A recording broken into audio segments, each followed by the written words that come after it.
In the sprawling expanse of the galaxy, ruled by a cadre of galactic tyrants known as the zeri overlords, systems and planets bowed under their iron grip.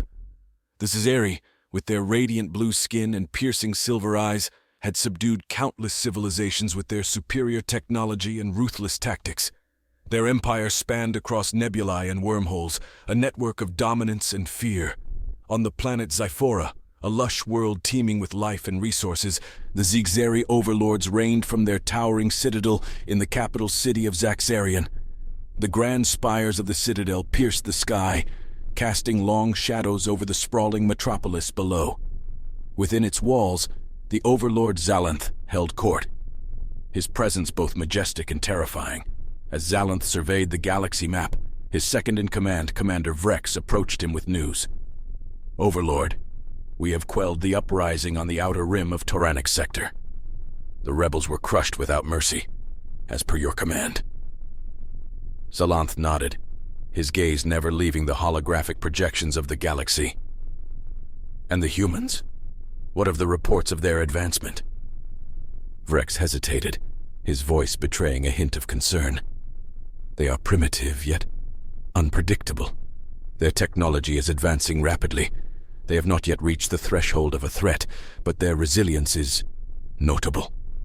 Keep an eye on them," Zalanth ordered, his voice cold as the void of space. "Humans must not become a variable we cannot control." Meanwhile, on Earth, a blue planet unremarkable in the vast catalogue of the Zeri Empire, something stirred that would challenge the very fabric of the Overlord's reign. In a small town in what was once known as the American Midwest, a young woman named Sarah Jennings walked home under the stars.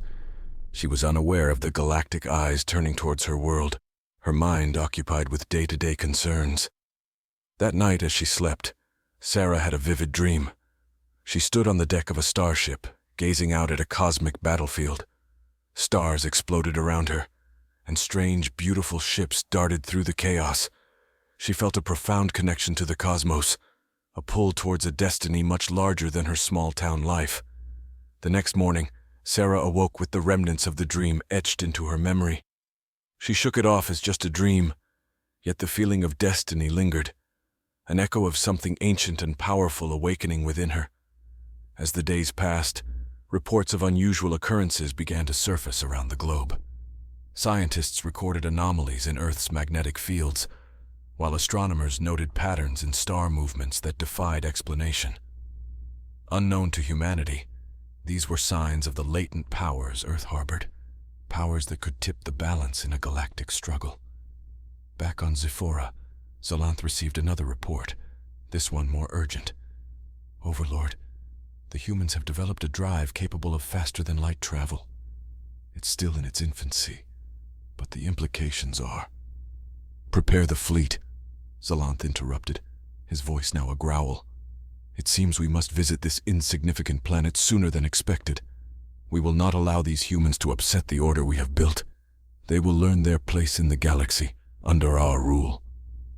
Unbeknownst to Zalanth, however, the Earth was not as defenseless as it seemed. The dream Sarah had was but the first ripple of a coming storm, a storm that would soon sweep across the galaxy, challenging the might of the zeri overlords. The age of human passivity was ending, and a new chapter of resistance was about to begin. As the zeri fleet mobilized towards Earth, back on the planet, humanity remained blissfully unaware of the impending storm gathering beyond their solar system. But not all was as calm as it seemed. In the shadows, a clandestine group of Earth's brightest minds, dubbed the Gaia Collective, began to sense the shift in cosmic energies. Sarah Jennings, still haunted by her dream, found herself drawn to an old observatory on the outskirts of town. It was here, under the vast ocean of stars, that she met Dr. Leo Graham, a renegade scientist who had been monitoring extraterrestrial activities, dismissed by the mainstream scientific community as a conspiracy theorist. "Your dreams aren't mere figments," Leo explained, his eyes reflecting the light of his data-laden screens. "You're experiencing what ancient texts might call a stellar awakening. It's a rare cosmic alignment that enhances human potential, connecting us to the universe in ways we've only begun to understand." Together they pored over ancient artifacts and astronomical data, uncovering evidence of historical interventions by the zeri in Earth's evolutionary trajectory. They've been here before, shaping our history from the shadows. Now they see us as a threat, Leo concluded. The Gaia Collective, operating from various hidden bases around the world, began to rally. These were not just scientists and dreamers, but strategists and fighters trained in the art of survival and warfare, both terrestrial and cosmic. Among them was Marcus Finn, a former military tactician with experience in unconventional warfare. He had long suspected that Earth's wars were a prelude to a larger battle, one for the very fate of the planet. "Listen up," Marcus addressed the room filled with the members of the collective. "The zeri aren't coming to negotiate. They're coming to enforce compliance. Our only choice is to fight, to protect our home." As the preparations intensified, Sarah continued to experience more visions. She saw the zeri fleet nearing, the cold void of space filled with their massive ships, equipped with weapons capable of annihilating planets. But in her visions, she also saw hope, a path of light leading humanity not just to survival, but to a profound transformation. Meanwhile, Zalanth observed Earth's coordinates on the holographic map, his expression unreadable. "This will be a swift conquest," he mused aloud. "Once we crush their spirits, they will never rise against us again." Back on Earth, the Gaia Collective activated a network of ancient satellites, relics of a forgotten age when Earth had brushed the edge of interstellar travel and then receded.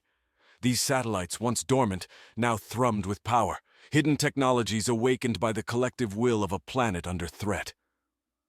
As the first zeri ships entered the solar system, a pulse of deep space energy surged through Earth's ley lines, igniting beacons of resistance across the globe. People from all walks of life felt the call. Farmers, teachers, mechanics, each finding within themselves a spark of the cosmic legacy that had been dormant within their DNA. In a secret meeting, the leaders of the Gaia Collective set their plan into motion. "Our ancestors left us the tools," Leo said, holding up an ancient artifact, its surface etched with star maps and strange symbols. "We just need to remember how to use them." As the chapter closes, Earth stands on the brink of a monumental fight, not just for survival, but for its place in the cosmic order. Sarah, now recognized as a key figure in the awakening, prepares to lead a mission that will confront the zeri head-on, signaling the dawn of a new era for humanity. The battle for Earth's future was not just about the coming war, but about reclaiming their stolen destiny. The Earth trembled under the unified purpose of its inhabitants, as they rallied against the looming zeri threat. The Gaia Collective's network had spread like wildfire, weaving a tapestry of resistance that spanned continents and cultures. Each cell prepared in its own way, using the ancient blueprints and modern innovations to arm and shield themselves from the impending invasion. In a remote base, nestled in the heart of the Himalayas, Sarah and Leo worked tirelessly with a team of engineers and scientists to retrofit old spacecrafts with the newly discovered ancient technologies. These crafts, once relics of Earth's fledgling attempts at space exploration, were now being transformed into vessels capable of interstellar combat. "The zeri rely on their superior technology," Leo briefed the team, his fingers dancing over a luminescent tablet displaying schematics and star maps. "But they underestimate our ingenuity and the unpredictable element of human spirit." As the first wave of zeri scout ships breached Earth's outer atmosphere, they were met not with passive terror, but with fierce resistance. The ancient satellites, reactivated by the collective, formed a protective shield around the planet, distorting the invaders' navigation systems and buying Earth crucial time.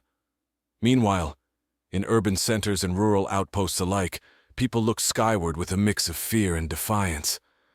Governments that had once scoffed at the Gaia Collective now sought their help, unifying under a banner that transcended previous petty conflicts.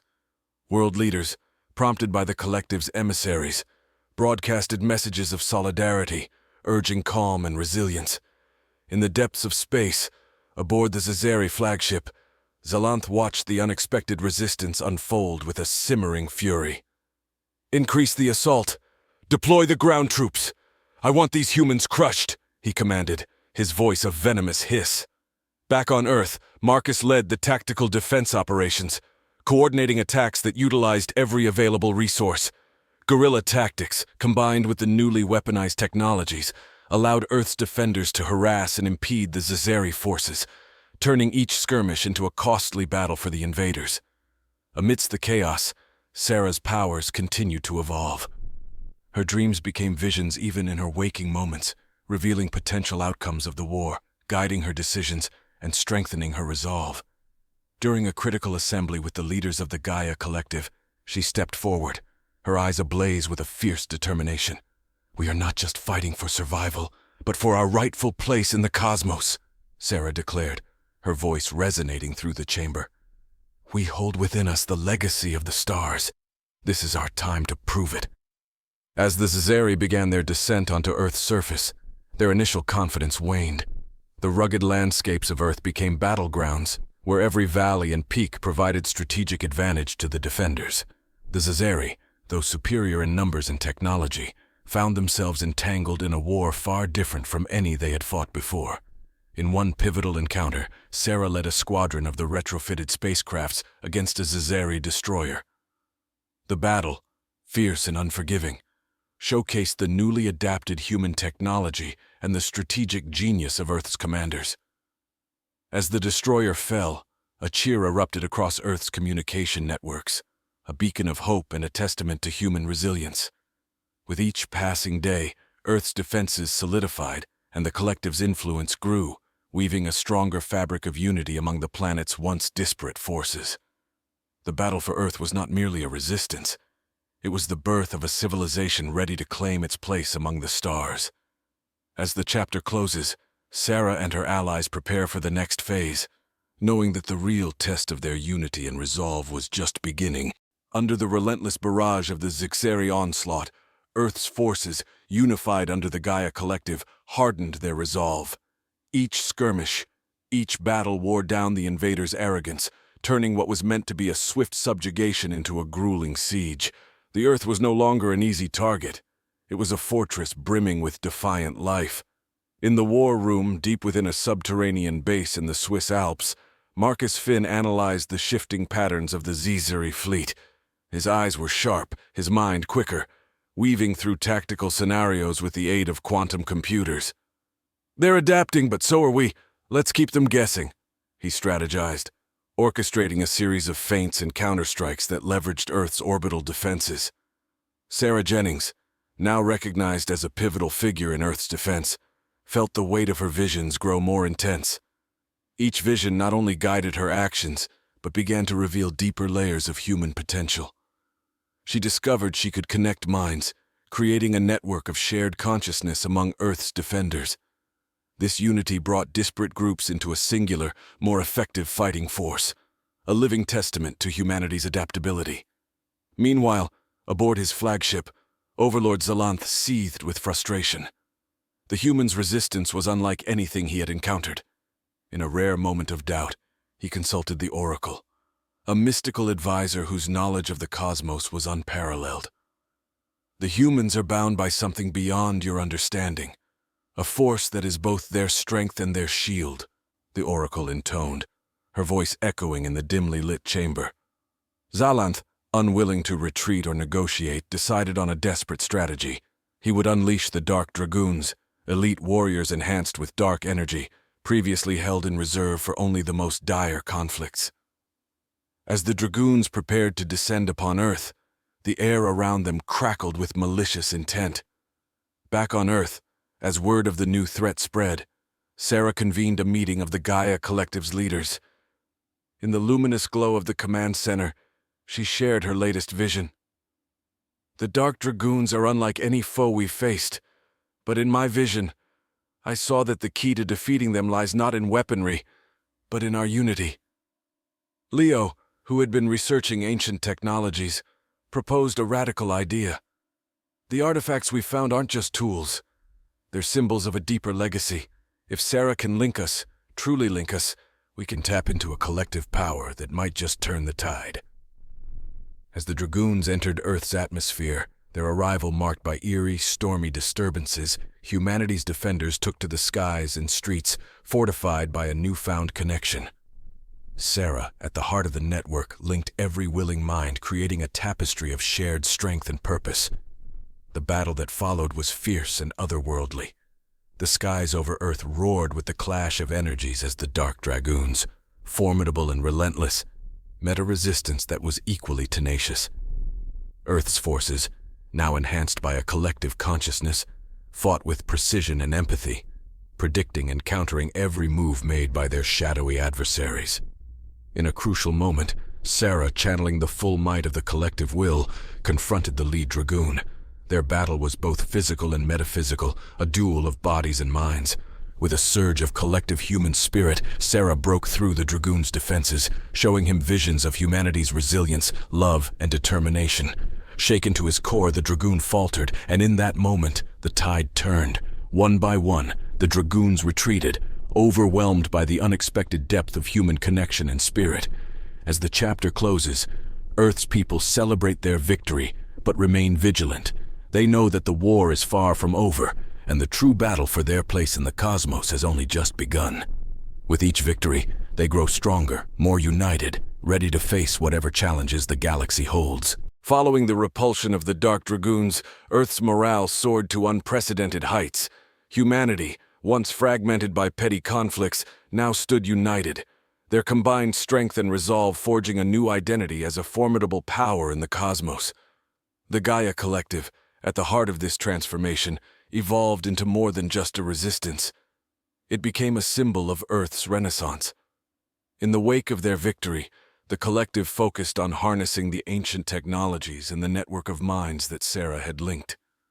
This network, known as the Nexus, grew into a sophisticated grid of shared knowledge, skills, and experiences, empowering individuals in ways they had never imagined. Meanwhile, Leo unearthed an ancient codex that hinted at the origins of the Zeri's initial interest in Earth. The codex spoke of an age-old prophecy, predicting the rise of a civilization capable of unifying the stars under a banner of peace and innovation, a civilization that the Zeri feared might usurp their dominion. As Earth continued to fortify its defenses, Sarah delved deeper into the mysteries of the Nexus. She discovered that it could do more than just link minds. It could awaken latent abilities within individuals, tapping into a primordial source of power that resonated with the very fabric of the universe. This revelation came with a vision of a vast network of similar energies spanning across galaxies, connecting all forms of life through a cosmic web. Zalanth, grappling with his fleet's failures, faced dissent for the first time in his reign. His counselors, emboldened by the losses, began to question his strategies. Perhaps it is time to consider the prophecy, one of them dared to suggest. Could these humans be the harbingers of change foretold by our ancestors? Refusing to concede to such ideas, Zalanth planned a final, devastating attack to crush Earth's spirit once and for all. He commissioned the creation of the Starvoid device, a weapon capable of erasing planets from existence. As the device neared completion, spies within the Zeri ranks relayed its existence to the Gaia Collective. Faced with this existential threat, the leaders of the collective convened to formulate a counterplan. Sarah, wielding her deepening connection to the Nexus, proposed an audacious strategy. "We won't just defend Earth," she declared. "We'll extend the Nexus beyond our atmosphere, reach out to other civilizations oppressed by the Zeri, and unify them in our cause." The plan was set into motion. Small teams led by seasoned members of the collective embarked on stealth missions to contact other oppressed worlds. Each team carried a fragment of the Nexus, seeding solidarity and resistance across the stars. Back on Earth, the construction of a counter-device began, inspired by the Codex and powered by the collective energy of the Nexus.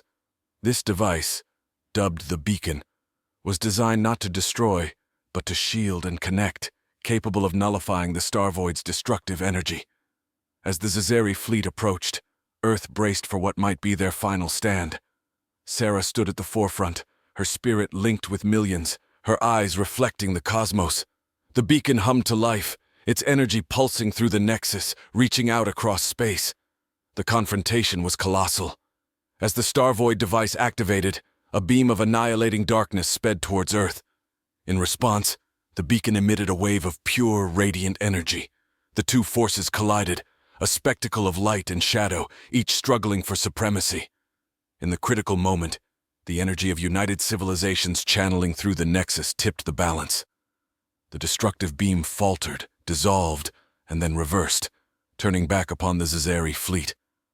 Amidst chaos, new alliances formed through the Nexus reached out to help, turning what was a defensive battle into a collective uprising. As the chapter closes, the zeri fleet, crippled and in disarray, retreats. Earth and its new allies celebrate, but they remain cautious, aware that the galaxy is vast and full of unknowns. Yet with the Nexus growing stronger and reaching further, a new era of interstellar unity and exploration beckons. After the dramatic collapse of the zeri fleet's attack, Earth's victory resonated like a shockwave throughout the galaxy, inspiring other subjugated worlds to rise against their oppressors. The Gaia Collective, now at the helm of an emerging interstellar alliance, began to foster a new galactic community based on mutual respect, cooperation, and shared knowledge. In the aftermath, Earth transformed into a hub of interstellar diplomacy and innovation. The Nexus, having proved its worth as a tool for unity and empowerment, evolved into the Galactic Network, facilitating communication and collaboration across vast distances.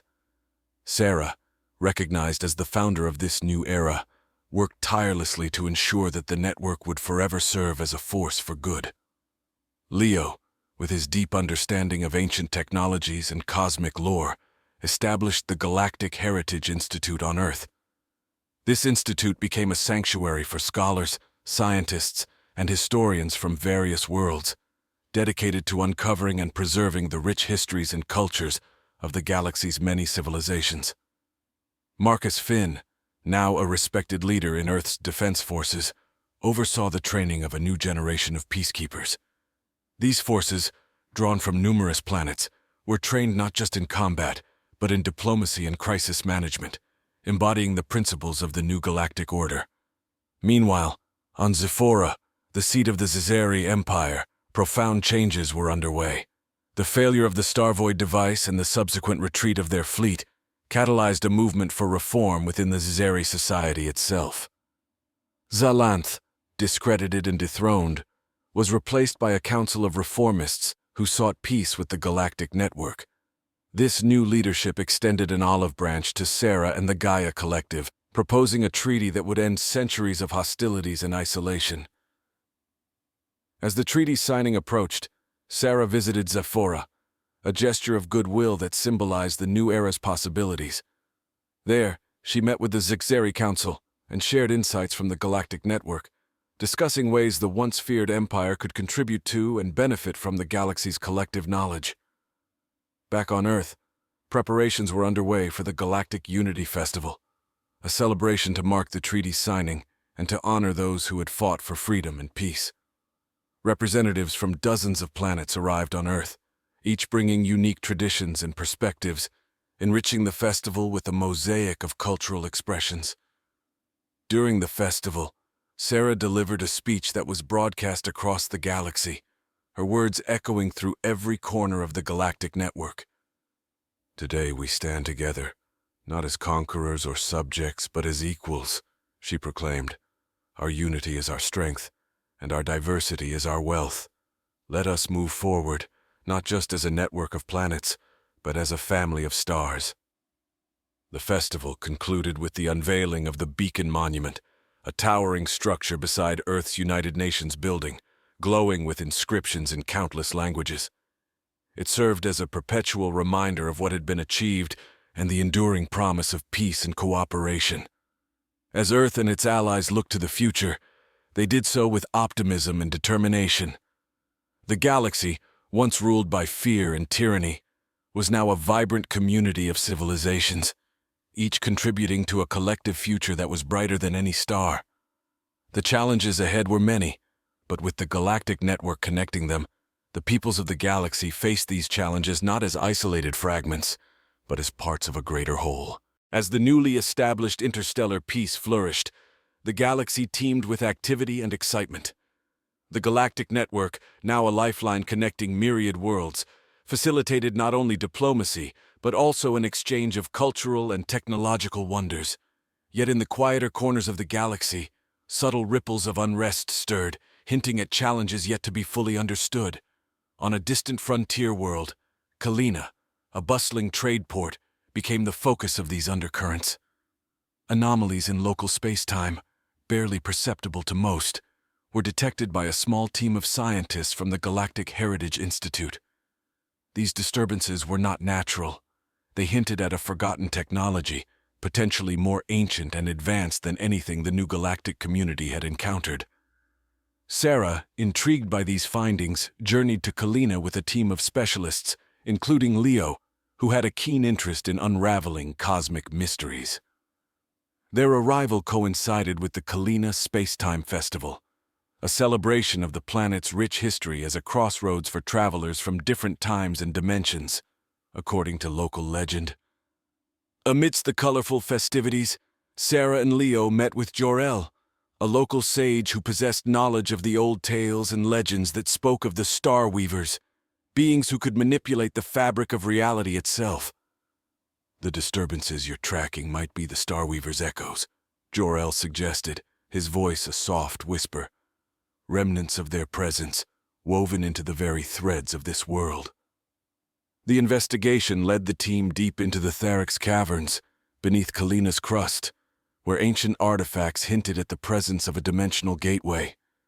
The cavern walls, lined with bioluminescent glyphs, told stories of times when the Star Weavers walked among the stars, shaping realities to maintain cosmic balance. As Sarah connected with the Nexus to interpret the glyphs, she experienced a vision more vivid and profound than any before. She saw the Star Weavers as architects of peace, using their abilities to quell cosmic disturbances before they could escalate into conflicts. However, their last act was to seal away a powerful artifact, the Orb of Nithis, capable of altering reality, to prevent it from falling into the wrong hands. Sensing the importance of these revelations, Sarah and her team intensified their efforts to locate the orb. Meanwhile, word of their quest reached the remnants of the zeri dissenters, who saw in the orb a chance to regain their lost power and influence. A covert assembly of these dissenters, led by a charismatic yet ruthless leader named Krill, plotted to intercept Sarah's team and seize the orb for themselves. Their interference was swift and disruptive, leading to a tense confrontation deep within the caverns. In the heat of conflict, the true nature of the orb revealed itself. It was not merely a tool of creation, but also of reflection, mirroring the intentions of those who wielded it. As Krill attempted to harness its power, the orb unleashed a reality-warping pulse, reshaping the cavern around them into a surreal landscape. With quick thinking and a deeper understanding of the Nexus's capabilities, Sarah mitigated the chaotic effects of the orb, using her connection to the collective will of the Galactic Network to stabilize the situation. Her actions demonstrated not only the potential dangers of such ancient technologies, but also the necessity of wisdom and unity in handling them. Following the crisis, Krill and his followers were taken into custody, and discussions began about the future of the orb. It was decided that the artifact would be safeguarded by the Galactic Heritage Institute, where it could be studied and its powers contained. As the chapter closes, Sarah stands before the Galactic Council, recounting the events on Kalina. Her report emphasizes the ongoing need for vigilance and cooperation in a galaxy where the shadows of the past could at any time stir into the light of the present. The Council agrees, affirming their commitment to the principles of the Galactic Network, ensuring that peace remains the guiding star of their collective journey. As the galaxy settled into a rhythm of exploration and cooperation, the collective wisdom housed within the Galactic Network fostered unprecedented advancements in science and philosophy. The Orb of Nithis, now under the careful study of the Galactic Heritage Institute, symbolized the profound mysteries still to be unraveled. During this period of calm and intellectual pursuit, Sarah focused on deepening the connections within the Galactic Network, aiming to make it not just a means of communication, but a conduit for shared experiences and insights. Under her guidance, the network evolved into a dynamic matrix where thoughts and emotions could be exchanged, almost as easily as information. Meanwhile, the success of Sarah's efforts on Kalina inspired other worlds to explore their own ancient sites. On the icy planet of Thrymir, archaeologists uncovered a series of temples hidden beneath its frozen surface. These temples held murals depicting the Star Weavers alongside figures that closely resembled humans, suggesting an ancient and shared heritage. Leo, intrigued by these findings, led a scientific delegation to Thrymir. Among the icy chambers and frost-covered relics, they discovered a set of crystallic devices, each attuned to a different natural frequency of the universe. When activated, these devices emitted harmonics that resonated with the very structure of space-time, suggesting they were once used for deep space communication or even faster-than-light travel. This discovery coincided with a mysterious phenomenon. Several planets, including Earth, began to experience shifts in their gravitational fields. These shifts were subtle but significant, affecting tides, weather patterns, and even some technological systems. The disturbances seemed to echo from an uncharted region of space, a void on the stellar maps that had been long considered empty. Sarah convened a council meeting, attended by representatives of all major worlds in the Galactic network. Together, they hypothesized that the gravitational anomalies might be linked to the crystallic devices on Thrymir, perhaps part of a larger galaxy-wide network of such instruments, long dormant but now gradually reactivating. To investigate further, Sarah organized an expedition to the uncharted void, accompanied by a team of scientists, including Leo and diplomats, to potentially contact any unknown civilizations they might encounter. The journey was perilous, through regions of space where reality seemed thin and the stars were oddly misaligned. Upon reaching the heart of the void, the expedition discovered a massive cloaked station orbiting a hidden binary star system. The station, ancient yet highly advanced, was evidently a nexus point for the celestial network suggested by the Thrymir devices. Inside, they found a vast array of similar crystallic instruments, aligned in a configuration that stabilized the local space-time fabric. As they explored the station, the team unexpectedly encountered a group of beings, ethereal and seemingly made of starlight. These beings, who called themselves the custodians, were the caretakers of the celestial network, descendants of the Star Weavers who had retreated from the galaxy to maintain the balance of the cosmic tapestry from afar. The custodians shared with Sarah and her team the origins and purpose of the network. It was designed to harmonize the physical and metaphysical elements of the galaxy, preventing cataclysms and promoting the evolution of consciousness across different worlds. With the reactivation of the network's hub, the gravitational anomalies on Earth and other worlds ceased, restoring balance. The custodians, seeing the maturity and unity of the galactic network, proposed a partnership, inviting the galaxy's civilizations to partake in the stewardship of the cosmic tapestry. As the chapter closes, Sarah returns to Earth, her mission successful and her vision broadened. The galactic network, now linked with the celestial network, enters a new era of potential, with the wisdom of the custodians to guide them. The galaxy, once torn by conflict and tyranny, weaves a new story, one of unity, discovery, and shared destiny under the stars. With the integration of the celestial network orchestrated by the custodians into the galactic network, a new era dawned across the galaxy. This fusion of ancient wisdom with contemporary aspirations created the Harmony Protocol, an initiative designed to sustain the cosmic balance while fostering the development of all civilizations connected through the network. The Harmony Protocol was not merely a set of guidelines but a living system, adaptive and responsive to the needs of the galaxy. Its first test came swiftly, addressing an emerging crisis on the desert planet of Venar. Venar's twin suns were entering a phase of unusual solar activity, threatening to disrupt the planet's fragile ecosystems. Sarah, leveraging the insights gained from the custodians, coordinated a galaxy-wide response. Teams from technologically advanced planets provided high-efficiency solar shields and atmospheric stabilizers. Meanwhile, experts from Earth and Thrymir contributed their knowledge of environmental recovery, turning the crisis into a cooperative venture that strengthened the interstellar bonds. Simultaneously, the reactivation of the celestial network had an unexpected side effect: the awakening of dormant seeds of a plant-like species known as the floranoids on multiple planets. These floranoids were capable of photosynthesizing solar radiation at extreme efficiencies, purifying atmospheres, and enhancing soil fertility. Their sudden growth on Venar provided a natural solution to the ecological challenges posed by the solar flares. As the galaxy adjusted to the benefits of the Harmony Protocol, Sarah focused on deepening cultural exchanges through the Galactic Network. A grand exposition was planned on the neutral space station of Ionis, where each civilization could showcase their unique contributions to art, science, and philosophy. Leo, ever the explorer of ancient mysteries, proposed an archaeological symposium to be held concurrently with the exposition.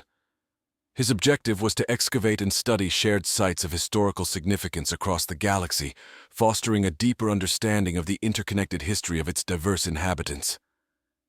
During the preparations for the exposition, a delegation of zeri reformists approached Sarah with a proposal for a monumental project. They suggested constructing a living museum aboard a specially designed starship, the Odysseus. This mobile museum would travel from world to world, displaying the artifacts and stories collected from the symposium, ensuring that the shared heritage of the galaxy was accessible to all. As the exposition opened, the space station Ionis was thronged with visitors from hundreds of worlds, each eager to learn and exchange knowledge. The event was a resounding success, highlighted by performances of traditional music from Zephora that had been adapted to include Earth instruments, symbolizing the newfound harmony between the two worlds. However, the exposition was not just a celebration of cultural achievements. It also served as a strategic gathering to discuss potential threats to galactic peace. Intelligence gathered through the Galactic Network indicated that a rogue faction of zeri, unwilling to accept the peace treaty, was amassing power in the outer sectors. In a closed-door session, Sarah and the leaders of the Galactic Council formulated a response.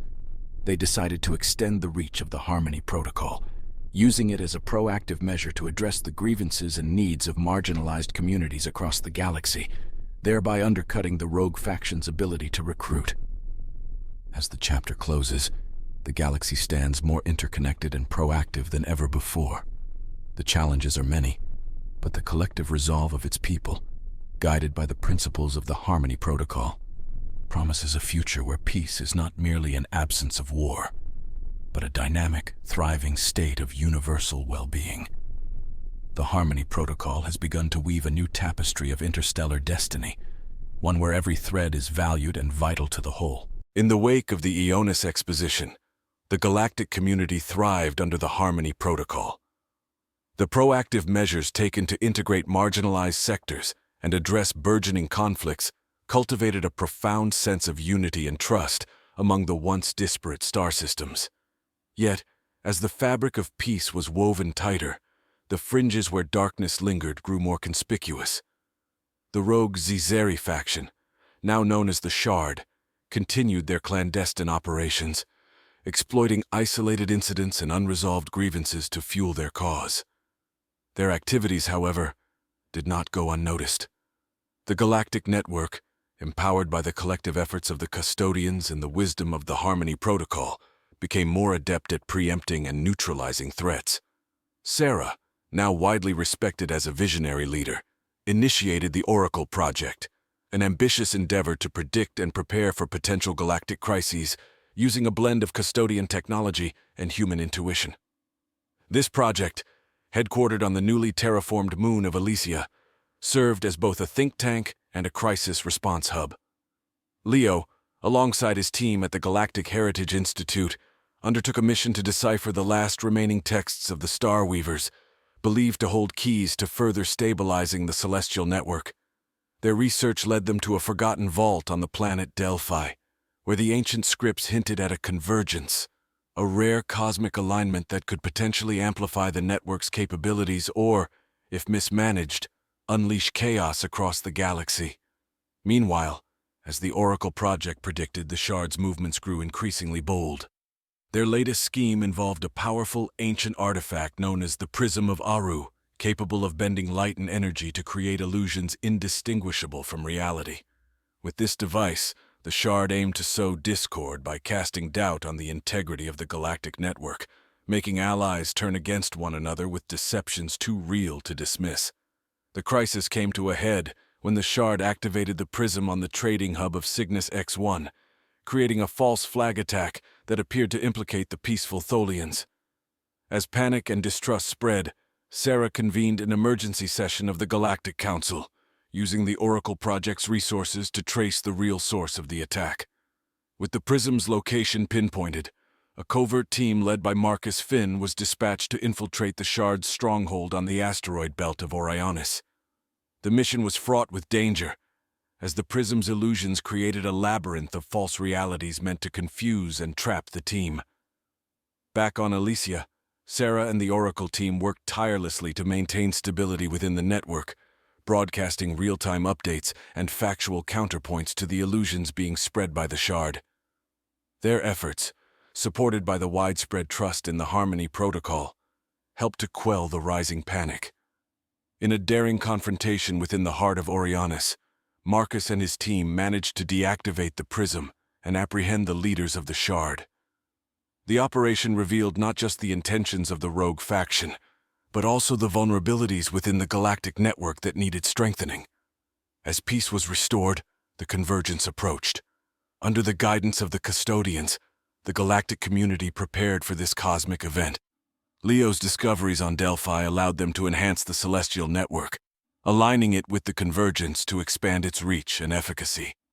The chapter closes with the galaxy standing at the threshold of the convergence, ready to harness this cosmic event to weave an even stronger tapestry of interstellar unity.